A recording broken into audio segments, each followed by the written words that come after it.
Okay. What's up, guys? This is your host, Greg Holroyd, and welcome to the real life mind reading and magic speaker sessions. Let's do this. Hey, what's up, guys? And welcome back to the real life mind reading and magic speaker sessions. I'm your host, Greg Holroyd, and thank you so much for taking the time of your day to listen to this podcast. And today's podcast name is The Difference Between BS and Real Life Mind Reading. I thought this would be a fun podcast to put together, since at the Magic Speaker, we do tell people that we are concentrating on real life mind reading all the time. And with my history as an entertainer, of course, that often brings up some red flags for people. And we want to clear up straight off the bat exactly what we will be teaching at the Magic Speaker when it comes to real life mind reading. So let's get straight into it. Let's get the first thing out of the way. As an entertainer, when you see me performing, inverted commas, mind reading, most of the time what you're seeing is complete BS. I'm just keeping it real with you guys. I'm doing things and techniques from the magic or deception world to make it look like the real deal.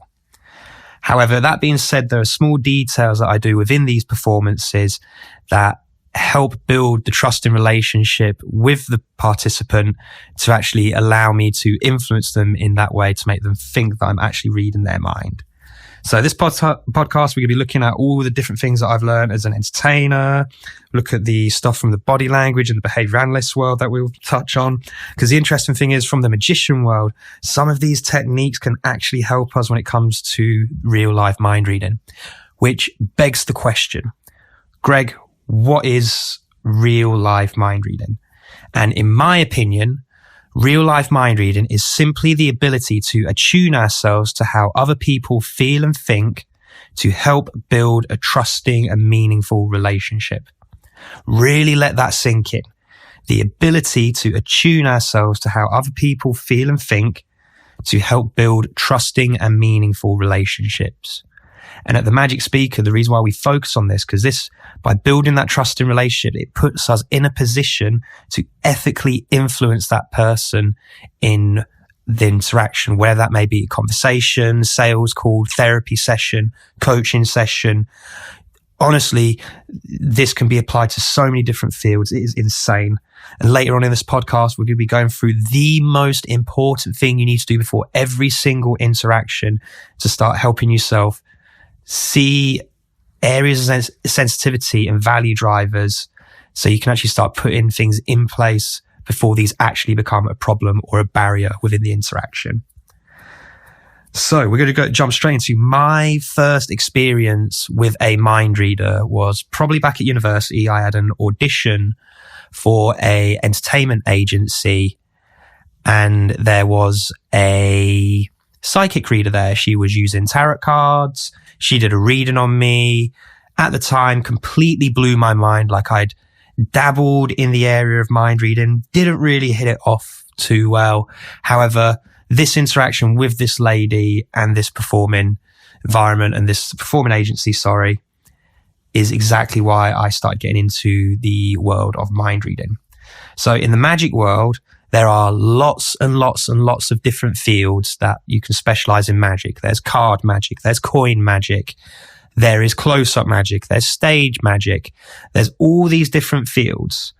And one field that focuses on the mind reading side of things is mentalism. This is what we would call it in the magic world, mentalism, the idea of doing mental magic. The first kind of mind reading effect that I did was an effect by Wayne Houching called Stigmata. Absolutely awesome effect. Got some insane reactions very early on in my performing career. Essentially, what would happen is a person would think of a person's name or write a person's name down. They would focus on that person's name, and I'd get them to squeeze my wrist, and I'd get them to focus on the first letter of the name. And then like 2 minutes later, there'd be this burning sensation in my arm. They'd let go, and there's the friggin' letter burn into my arm. It got some crazy reactions. Should probably actually start performing that again, really, because I have so many different ways of performing this now. But that was kind of like my first effect into the mind reading world. And then once I started doing that, I started getting to other things like star sign divinations, which coin is the hands in because of Derren Brown. Of course, Derren Brown has a huge influence on my mind reading. You cannot live in the UK without him being an influence on your mind reading because he's so good at what he does. So after a while performing these kind of feats or mind reading demonstrations, I had lots of people asking me different questions like, what do I do? Because they believed I could do this for real at the time. And they was like, can you get PIN numbers? Can you tell me this, tell me that? And after a while, I even started thinking like, what if this stuff was real? If I could legitimately read your mind, what are the possibilities with this? What would I use this for? And this is where I started getting into sales, relationship building, negotiation techniques. I've had numerous discussions with people about the therapy side of things. And it's just amazing to how many different fields this can be adapted to. Fast forward maybe 2-3 years when I turned maybe 2021. This is probably where I started jumping more into the mind reading side. I definitely took a year off just to focus purely on my mind reading side of performance. Didn't pick up a deck of cards or anything like that. I discovered Peter Turner's work, Colin McLeod's, Justin Miller had some interesting ideas around mentalism, and it was getting really cool. But also as I started performing more, I started realizing that there was a certain responsibility with performing this kind of mind reading stuff. It's very different to performing magic because there is no personal relationship between the cards, for example. Whereas when you're reading someone's mind, you're dealing with personal experiences and emotions. And as a great Marvel show used to say, with great power does come great responsibility. So I always try and use these techniques to provide a positive experience and a happy experience with the audience. So with the world of mentalism from magic, when it comes to real life mind reading, you actually go through lots of different techniques to elicit different kinds of information from people. And there is essentially 3 different ways of doing this. The first 2 methods are complete BS mind reading techniques, sorry. And then the third one kind of touches like it's baby stepping into the real world when you start really diving into this. And these 3 techniques are very simple. So when it comes to BS mind reading, the first way I could make it look like I'm reading your mind is I could have you make a free choice of something, and then you would then unknowingly communicate that to me. One way of doing this is I might get you to write this down. I then might peek that information. I might have someone else communicate that in the audience who's actually working with me. There is a million different techniques of doing this. The second way of doing mind reading or making it look like I'm mind reading is we can go through a process of influence through psychology to make you feel like you've had a free choice. However, the entire time it's been a very restricted choice. So it's very likely I already know what that may be. Now, there are different techniques of doing this that work in varying degrees. I have ways of doing this with cards, which is pretty much 100%. However, there are other techniques that I utilize in the real world that are not 100%. So obviously, we as performers take gambles, or we have to have a backup in case those things do not work.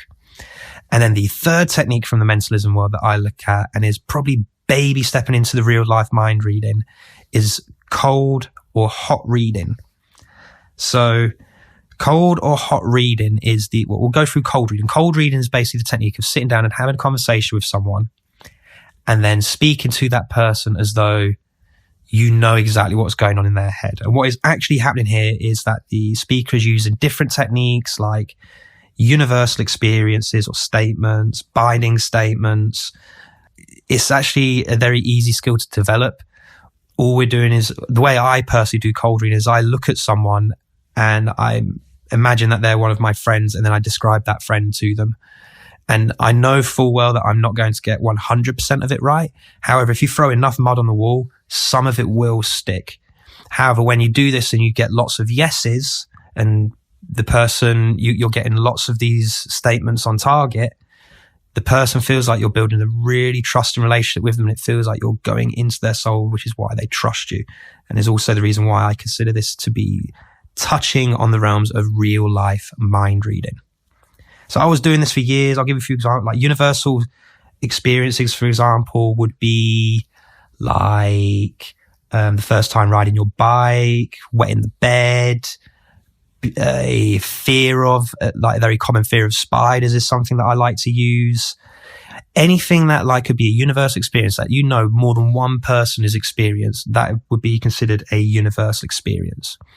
Binding statements, I picked this up from like the world of dual reality, and binding statements are essentially are two statements that conflict each other, but they are said in such a way that it makes you sound like you know what they are thinking. So an example of this would be, you as the listener right now strike me as somebody who is a very outgoing person in business, likes to make lots of connections, possibly consider yourself an extrovert at times. However, there's also moments in your life where it can also get a little bit too much, and it's healthy to take that time away, have a little bit of me time, recollect your thoughts, and get ready for the next task at hand. And all I've done with that statement right there, guys, is I've said, you're an extrovert and you're also an introvert. So no matter which one of those fields you are, whether you're an introvert or an extrovert, you're going to say yes to that statement.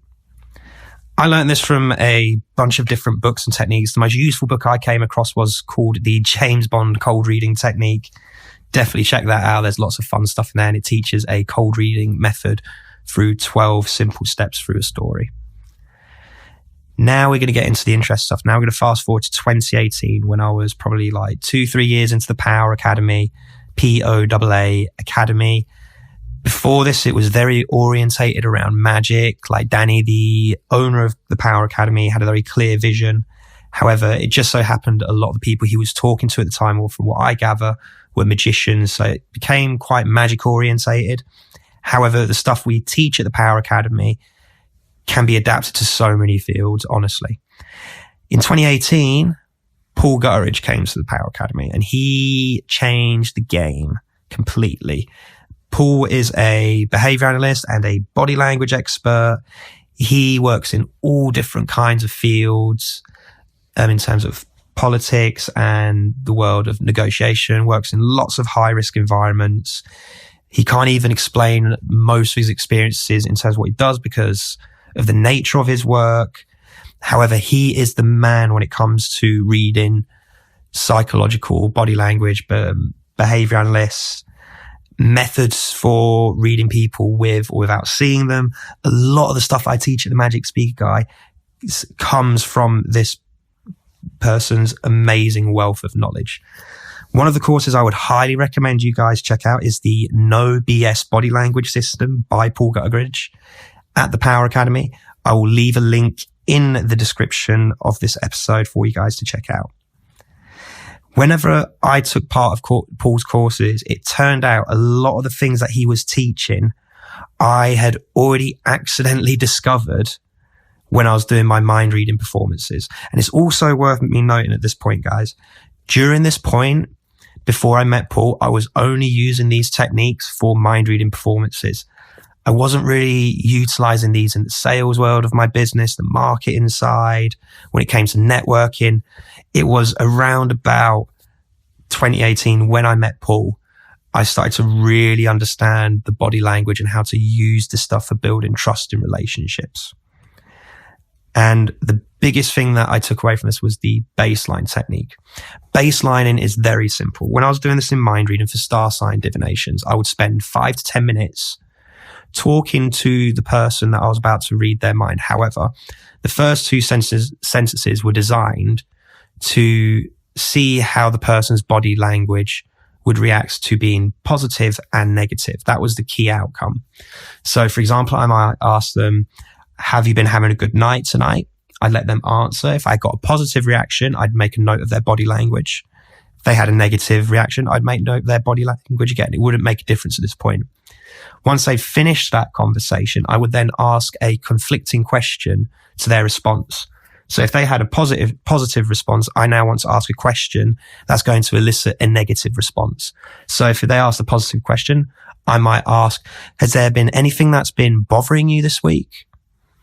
And then I'd let them answer that question. And because I've asked them the question that it's whether there's been something bothering them, it's going to force them to react in a negative way. And you'll see how they react to negative feelings or areas of sensitivity. Once you understand the baseline, you take 5 to 10 minutes to go from there. You find out how they react in a positive and negative way. And the reason why we do this is as we go through the conversation, these are really good indicators when we see these again to whether these are a positive area of sensitivity or a negative area of sensitivity, or whether it's a value driver where you have to take all these things into account, like the environment, context, so on and so forth. So hopefully that's super clear. I'll go through it one more time. You find out how they react positive, negative, doesn't matter which happens first. Make a mental note of that. Then you go into the conversation. And then as you start seeing these different pieces of body language flare up, you're either able to make a mental note or a physical note if you're on a sales call. And you can start putting together an action plan on how you're going to deal with these areas. So what is the point of real life mind reading? This is a really funny question. You've kind of heard it from the previous thing we've just spoken about now with baselining. And that is, we want to be able to spot areas of sensitivity early on before they become a problem or a barrier. Or we could just not deal with the area of sensitivity at all. It's just by being able to spot these early on, we don't put ourselves in a position where we may say the wrong thing and completely break that trust of the area of sensitivity. It's also really helpful to identify value drivers. And these are simply things that motivate people to take action. You know, family, kids, these are all value drivers that motivate people to actually take action. Another super fun thing about this stuff is, guys, is as you start doing real life mind reading, you're going to end up learning so much more about yourself. You, of course, learn more about others. And it just so happens that it's a bonus that doing this stuff makes all of our interactions more fun and interesting. No matter how you look at it, when you're sitting there and you're looking out for these shoulder shrugs, the micro expressions of disgust and contempt and all that stuff, it just makes your interactions a little bit more fun. And when you start being able to do this, you can start putting yourself in positions in life where you can start doing for win-win outcomes. I still remember some of the earliest times I did my first real life mind reading when I was working at a bar in Leeds. It was an amazing place to work. Loved every minute of it. And it was a perfect hunting ground to actually start working on my mind reading. Got really good at the mind reading. It got so good at the mind reading point that I was actually seeing myself able to start reading people through emails and messages, which unfortunately led me to leaving the bar because it turns out I was getting messed around by the person who was booking me there. But that's not a story I want to get into because that is long gone in history. However, the lessons I took away from this were super important. So that pretty much wraps up this week's podcast, guys. This is where I am as a mind reader now. I'm pretty good at reading people, whether it be one-to-one, over the phone, Zoom consultation. I have lots of practice. I mean, I'm not perfect at reading people via Messenger and email still. That's still very much a skill I'm working on. I'm going to keep sharing these ideas and insights to help you guys and other people. Once again, I want to say a massive thank you for taking the time to listen to this podcast this week. Next week, I have in store for you how to deliver an amazing speech. As I've been going to lots of networking meetings lately, lots of people have been asking me to do a tips and tricks podcast on how to deliver an amazing speech. So that is what this next week's podcast is all going to be about. Thank you for listening, guys. This is Greg Holroyd, your host, and I look forward to seeing you next week. So once again, guys, a huge thank you for taking the time to listen to this podcast. If you do want to find out a little bit more about the Magic Speaker, do go and check out www.magicspeaker.co.uk. That is www.magicspeaker.co.uk. And don't forget to check out our social media pages, and we look forward to seeing all of you back next week.